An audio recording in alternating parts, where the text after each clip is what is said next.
News కు స్వాగతం. ముందుగా హెడ్లైన్స్. కనీసం ముగ్గురిని కనండి, మోహన్ భగవత్.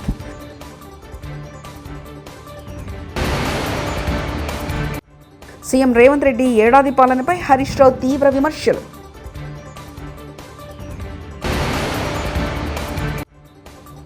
పవన్ ని చూస్తే గబ్బర్ సింగ్ 3 గుర్తుకొస్తుంది, బొత్స సత్యనారాయణ.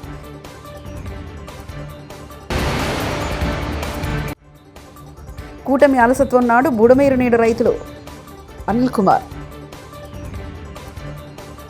ప్రతి భారతీయ కుటుంబం కనీసం ముగ్గురేసి పిల్లల్ని కనాలని రాష్ట్రీయ స్వయం సేవక్ సంఘ్ ఆర్ఎస్ఎస్ చీఫ్ మోహన్ భగవత్ పిలుపునిచ్చారు. జనసంఖ్య క్షీణిస్తే సమాజమే అంతరిస్తుందని హెచ్చరించారు. ఆయన ఆదివారం ఇక్కడ నాగపూర్లో నిర్వహించిన కథాలేకుల్ సమ్మేళనంలో ఆయన ప్రసంగించారు. ప్రస్తుత జనాభా విధానం 25 ఏళ్ల నాటిదని, 1998 లేదా 2002లో ఖరారు చేశారని, జనసంఖ్య వృద్ధి రేటు 2.1కి తగ్గకూడదని అందులో స్పష్టం చేశారని గుర్తు చేశారు.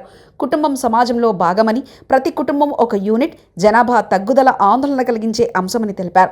వృద్ధి రేటు 2.1కి తక్కువగా ఉంటే సమాజం అంతరించిపోతుందని, ఆ పరిస్థితుల్లో దానిని ఎవరు నాశనం చేయక్కర్లేదంటూ తానంత తానే నాశనం అవుతుందని, భాషలు కనుమరుగవుతాయని, సంస్కృతి నశిస్తుందని, ప్రతి జంట 2 కంటే ఎక్కువ మంది పిల్లల్ని కనాలని, కనీసం 3 పిల్లల్ని కనాలని ఆయన సూచించారు. మునుగోడు నియోజకవర్గం చౌటుప్పల్ ఆర్డీఓ కార్యాలయం ఎదుట RRR బాధితుల ధర్నా. రీజనల్ రింగ్ రోడ్ కారణంగా నష్టపోతున్న రైతులకు భూమికి పరిహారంగా భూమి ఇవ్వాల్సిందే అంటూ బాధితుల డిమాండ్.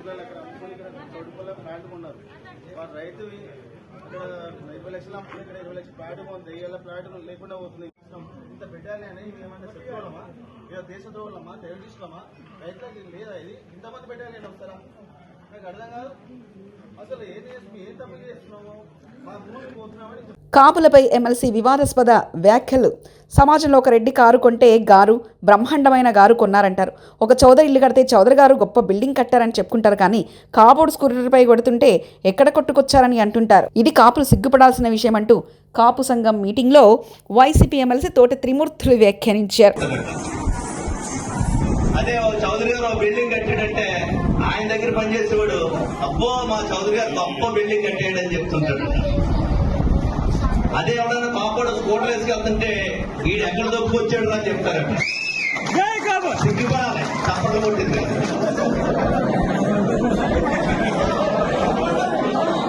తప్పక కొట్టి కదా సిగ్గుపడాలి. రండి. ఏపీ డిప్యూటీ సీఎం పవన్ కళ్యాణ్పై మాజీ మంత్రి వైసీపీ ఎమ్మెల్సీ బొత్స సత్యనారాయణ సంచలన వ్యాఖ్యలు చేశారు. పవన్ కళ్యాణ్ తీరు చూస్తుంటే గబ్బర్ సింగ్ 3 గుర్తుకొస్తుందంటే వ్యంగ్యంగా అన్నారు. గతంలో ఆయన గబ్బర్ సింగ్ 1, 2 చిత్రాల్లో నటించిన విషయం ఈ సందర్భంగా బొత్స గుర్తు చేశారు. సోమవారం విశాఖపట్నంలో ఎమ్మెల్సీ బొత్స మాట్లాడుతూ కాకినాడ పోర్టు నుంచి బియ్యం స్మగ్లింగ్ అని డిప్యూటీ సీఎం పవన్ అంటున్నారని, బాధ్యులపై చర్యలు తీసుకోవద్దని ఎవరన్నారని ప్రశ్నించారు. మేము వస్తే ఇంకా తగ్గిస్తామని చెప్పిన నేపథ్యాన్ని కూడా మనం చూసాం, విన్నాం కూడా. మీ పత్రికా సోదరులు అందరూ కూడా ఉన్నారు. ఇది ఎవరో ఆశామాషి మనుషులు ఎవరో చెప్పలే, ఏదో పార్టీ కార్యకర్తలు చెప్పలే. సాక్షాత్తు కూటమిలో ఉన్న ఎవరైతే తెలుగుదేశం పార్టీ ఆదినాయకుడు చంద్రబాబు నాయుడు నోటంట, అలాగే కూటమి నాయకుల్లో ఉన్న భారతీయ జనతా పార్టీ నాయకులు కానీ, లేదు కూటమి నాయకులతో భాగస్వాములైన జనసేన అధ్యక్షులు కానీ ఈ వాక్యాలని వాళ్ళు చెప్పిన మాటలు మీ హయాంలో కూడా పెరిగాయి అంటున్నారు. ఒక విషయాన్ని జ్ఞాపకం చేస్తున్నాను. ఇక్కడ ఉన్న ఆ నాయకులకి మీ ద్వారా రేపు ఇంక మళ్ళీ దీని తర్వాత అడగబోయే పత్రికా సోదరులకు కూడా, వాళ్ళకి కూడా ముందుగా చెప్తున్నాను, వాళ్ళకి కూడా మీకు కూడా ఇవన్నిటినీ ఓవర్కమ్ అయ్యాయి కదా. మాకు చాలా తెలివితేటలు ఉన్నాయి, మాకు సంపద సృష్టి తెలుసు, అద్భుతమైన మాకు ఆలోచనలు ఉన్నాయి, మాకు వచ్చి అనుభవం ఉంది అని కదా ప్రజల్ని మభ్యపెట్టి మోసం చేసి వీటికన్నిటికీ మీరు ముందుకు వచ్చారు. మరి ఏ రకంగా మీరు ఈ 2 రూపాయలని రేపు మార్చి లోపల ఇవాళ నుంచి మరి మార్చి వరకు చూస్తే సుమారు 2 రూపాయలు పెరగబోతుంది. ఏ రకంగా మరి మీరు వడ్డనేస్తారు? ఈ 15,000 కోట్లని ఎందుకు ప్రభుత్వం సబ్సిడీ లోపల ఇవ్వలేకపోతుంది? ఎందుకు ఇవ్వబోతుంది? ఇవ్వచ్చు కదా, ప్రభుత్వం సబ్సిడీ చేయొచ్చు కదా, ప్రజలకు భారం పడకుండా చేయొచ్చు కదా. ఎందుకు చేయలేదు? కారణం ఏంటి చెప్పండి? నేను ప్రజల తరపున అడుగుతున్నాను. ఒక ప్రతిపక్ష పార్టీగా మేము డిమాండ్ చేస్తున్నాం. ఈ డబ్బుని తక్షణమే స్లాబ్ ఛార్జీని మీరు ఉపసంహరించుకొని ప్రభుత్వమే వెసులుబాటు చేసి ఈ 15,485 కోట్ల రూపాయలని ప్రభుత్వం డిస్కాములకి వచ్చి చెల్లించి ప్రజలకు ఉపశమనం కలిగించాలి. ప్రజల మీద వచ్చి ఒత్తిడి తేకూడదు, ప్రజల మీద వచ్చి దీని భారం పడకూడదు అని మా డిమాండ్. సమంజసంగా ఆలోచన చేయండి. మీరే చెప్పారు కదా ఎన్నికల ముందు, ఇదేదో ఎన్నికలు అయిపోయి 5 సంవత్సరాల 3 సంవత్సరాల తర్వాత మాట్లాడుతున్న మాటలు కాదు కదా. ఆయన ఎన్నికలైన 7 నెలలకే మాట్లాడుతున్న మాటలు కదా, 6 నెలల తర్వాత 7వ నెలలో మాట్లాడుతున్న మాటలు కదా ఇవి. దయచేసి ఆలోచన చేయండి. ఏపీలో తుఫాన్ ప్రభావంతో వర్షాలు కురిశాయని తెలిసినా కూటమి ప్రభుత్వం రైతులను అప్రమత్తం చేయలేదని మండిపడ్డారు మాజీ ఎమ్మెల్యే అనిల్ కుమార్. అప్పులు తెచ్చుకొని రైతులు సాగు చేసుకుంటున్నా ప్రభుత్వానికి పట్టింపు లేదని ఘాటు విమర్శలు చేశారు. చివరికి టీడీపీ కార్యకర్తలు కూడా ఈ ప్రభుత్వ వైఖరితో తీవ్ర ఇబ్బందులు పడుతున్నారంటూ ఆయన విమర్శించారు. రైతులకి మద్దతు ధర ఇప్పించాలి. ఎన్నికల ముందు మనం అబద్ధాలు చెప్పి ఓట్లు వేయించుకున్నాం, రైతులందరికీ కూడా న్యాయం చేసేస్తాం అని దుష్ప్రచారం చేస్తూ ల్యాండ్ టైటిలింగ్ యాక్ట్ అని ఇదని రకరకాలుగా జగన్మోహన్ రెడ్డి గారిని దూషిస్తూ ఎన్నో మాటలు మాట్లాడినటువంటి ఈ కూటమి నాయకులు ఈ రోజు కనీసం రైతు దగ్గర నుంచి ఒక బస్తా ధాన్యం కూడా కొనిపించలేని పరిస్థితి ఏర్పడతా ఉంది. ఈ రోజు గ్రామాల్లో చూస్తే ఇదివరకు రైతు భరోసా కేంద్రాలు ఎంతో కీలకమైన పాత్ర పోషించాయి. అంటే రైతు భరోసా కేంద్రానికి వెళ్తే మా ధాన్యం కొనుక్కుంటారు అనే ఒక భావనలో ప్రతి రైతు కూడా ఉండేవాడు. కానీ ఈ రోజు రైతు భరోసా కేంద్రం అంటే ఇప్పుడు రైతు సేవా కేంద్రాలుగానే ఏదో మార్చారు. ఈ రోజు రైతు సేవా కేంద్రానికి వెళ్తే మీరు పలానా రైస్ మిల్కి వెళ్ళండి, మీ దగ్గర 1300 కొంటారు, 1400 కొంటారని చెప్పి వీళ్ళే సలహా ఇచ్చి రైతును తప్పుదోవ పట్టించి ఈరోజు రైతు నష్టపరిచే విధంగా చేస్తా ఉన్నారు. రైతు ఎప్పుడు కూడా సంతోషంగా పంటను పండించుకోవాలి, మద్దతు ధర వస్తే మళ్ళీ ఇంకొక పంట వేయాలని ఆలోచిస్తారు తప్ప ఎక్కడ అక్రమాలు చేయాలనో లేకపోతే ఇంకో కార్యక్రమాలు చేయాలన్నప్పుడు రైతు మనసు కూడా ఉండదు. ఇంకో పంట ఎంత నష్టం వచ్చినా కానీ పంట పండించాలి అనే ఆలోచనతోటి ముందుకెళ్లే కార్యక్రమం. ఈరోజు చూస్తా ఉంటే విజయవాడ దగ్గర నుంచి ఇక్కడ విజయవాడ నుంచి మొదలుకుంటే మచిలీపట్నం వరకు చుట్టూ మొత్తం కూడా ధాన్యం రోడ్డు మీద పరిచి దాని మీద బయటి నుంచి తెచ్చినటువంటి టార్ఫాలిన్ కప్పుకుని భార్యాభర్తలు అంటే వ్యవసాయం చేసేది ఈరోజు గ్రామాల్లో ఎక్కువగా కౌలు రైతులు వ్యవసాయం చేస్తా ఉన్నారు. అంటే 1 ఎకరం 2 ఎకరాలు 3 ఎకరాలు కౌలుకు తెచ్చుకుని ఆ కౌలుకు తీసుకుని ఎరువులు అప్పులు తెచ్చుకుని లేకపోతే బయట పెట్టుబడికి డబ్బులు అప్పు తీసుకుని చేసే పరిస్థితి. వీళ్ళు ఎలాగో రైతు భరోసా కూడా ఇవ్వలేదు కనీసం. ఆ పరిస్థితుల్లో ఈ రోజు వీళ్ళు ఏం చేస్తా ఉన్నారంటే ఇవన్నీ కూడా క్యాచ్ చేసుకుంటున్నారు. అంటే ఒక్కొక్క బస్తా అంటే 75 కిలోల బస్తాకి 300 నుంచి 400 రూపాయలు నష్టం జరిగే విధంగా ఈరోజు ప్రభుత్వం వ్యవహరిస్తా ఉంది. రైతు మిల్లర్లు కూడా ఈ రైస్ మిల్లర్లు కూడా ఏం చేస్తా ఉన్నారంటే ఒక రోజు ఈ ధాన్యం ఎత్తకపోతే ఈ రోజు 1400 అడిగితే రేపు అడిగితే 1300కి ఇచ్చేస్తారులే. సీఎం రేవంత్ రెడ్డి ఏడాది పాలనపై బీఆర్ఎస్ సీనియర్ నేత మాజీ మంత్రి హరీష్ రావు తీవ్ర విమర్శలు చేశారు. నాడు నేడు పేరుతో ఎన్నికల ప్రచారంలో సీఎం ఇచ్చిన హామీలను స్క్రీన్లో ప్రదర్శించారు. ముఖ్యమంత్రి సిగ్గు ఎగ్గు లేకుండా ఫైర్ అయ్యారు. ఈ సందర్భంగా సోమవారం ఆయన తెలంగాణ భవన్లో మీడియాతో మాట్లాడుతూ మాటలు మార్చడంలో రేవంత్ రెడ్డి పీహెచ్డీ చేశారని, 2 కాదు 3వ మాట కూడా మార్చగల నేర్పరి అని, పూటకో పార్టీ మార్చడం రేవంత్ రెడ్డికి వెన్నతో పెట్టిన విద్య అని, రాక్షసులు అన్న నోటితోనే దేవత అని పొగడగల సామర్థ్యం రేవంత్ రెడ్డి సొంతమని విమర్శించారు. ఏడాది పాలనలో కూల్చివేతలు తప్ప రేవంత్ నిర్మించింది లేవని, తనది కూడా పోలీస్ కుటుంబం అన్న సీఎం పోలీస్ కుటుంబాలను రాజు రంపాన పెడుతున్నారని తీవ్ర విమర్శలు చేశారు. కమిలిపోయేటట్టు చితక బాధితివి. లగచర్లలో గిరిజనులు మా భూములు మాకు కావాలని గిరిజనులు రోడ్ల మీదకి వస్తే అర్ధరాత్రి పూట ఆ మహిళల్ని తొక్కుకుంటూ పోయి ఇలా గిరిజనులను అరెస్ట్ చేస్తేవి. అంటే ఒక టెర్రరిస్టులను చేసినావు నువ్వు లగచర్లను.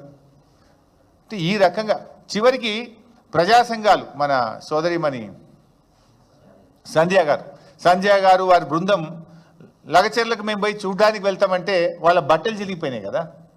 పోలీసులు చివరికి ఆ రోజేమో వాడుకున్నావు నువ్వు వాళ్ళను, ఆ రోజు వాళ్ళు అద్భుతంగా చాలా గొప్ప వాళ్ళను ఉపయోగించుకున్నావు, కాంగ్రెస్ పార్టీ అధికారంలో రావడానికి అన్ని రకాలుగా ఉపయోగించుకున్నావు.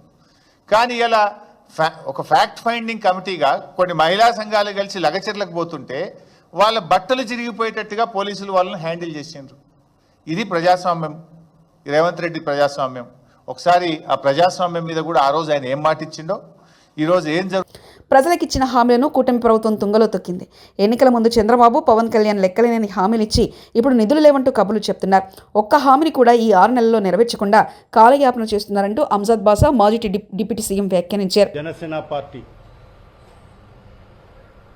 ఈ 3 పార్టీల కూటమి ప్రభుత్వం ఏర్పాటై సుమారుగా 6 నెలలు కావస్తోంది. మరి ఈ 6 నెలల్లో మరి ఈ ప్రభుత్వం చేసింది ఏంటంటే ప్రజలకిచ్చిన హామీలు తొంగలో తొక్కి కేవలం కక్ష సాధింపు అనే ధోరణిలో మరి ఈరోజు ఈ ప్రభుత్వం ముందుకెళ్తున్న పరిస్థితి మనందరికీ స్పష్టంగా కనిపిస్తుంది. ఎన్నికల ముందు చంద్రబాబు నాయుడు గారు మరి పవన్ కళ్యాణ్ గారు అనేక బహిరంగ సభల్లో ఈ రాష్ట్ర ప్రజలకు అనేక హామీలు ఇవ్వడం జరిగింది.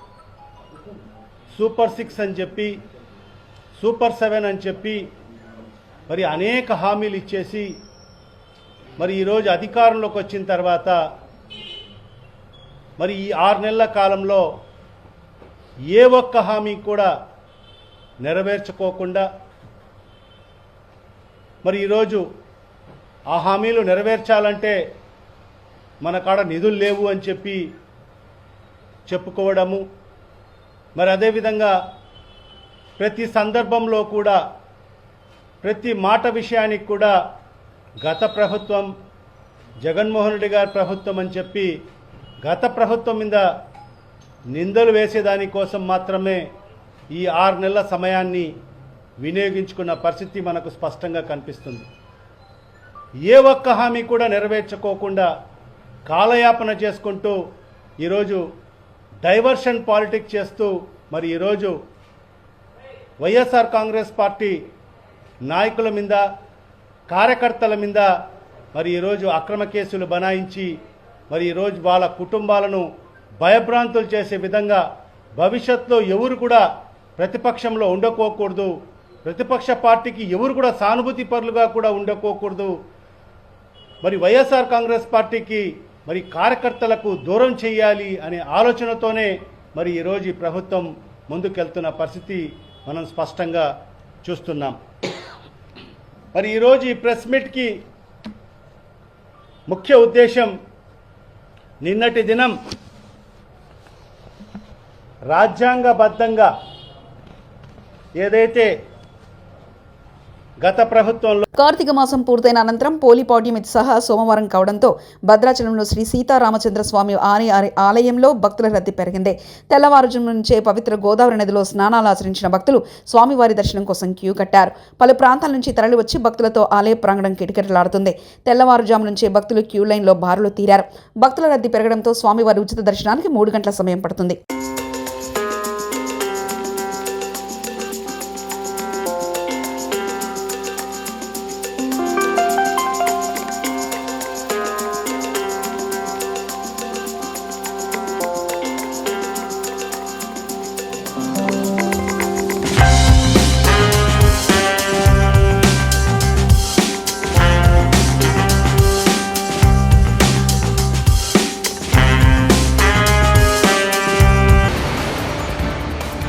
కనీసం ముగ్గురిని కనండి. మోహన్ భగవత్.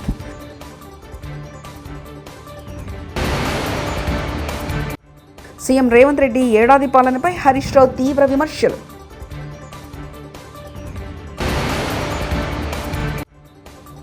పవన్ని చూస్తే గబ్బర్ సింగ్ 3 గుర్తుకొస్తుంది. బొత్స సత్యనారాయణ.